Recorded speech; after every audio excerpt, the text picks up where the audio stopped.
வெண்பருத்தி நூலெடுத்து வாய் வெடிச்ச பூவெடுத்து நான் அணிஞ்சிட தொடுத்து வச்ச நடினமான மாலை இது.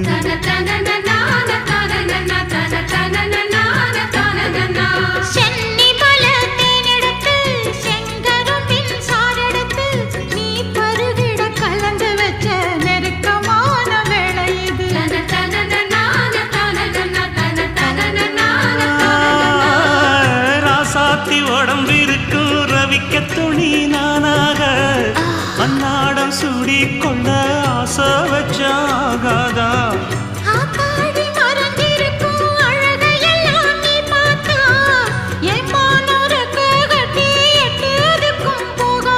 அடிச்சி சக்கரையே எட்டி நீயும் நிக்கிறியே நான் ஏங்கி ஏங்கி பார்க்கிற போறாங்க பண்ணுறியே.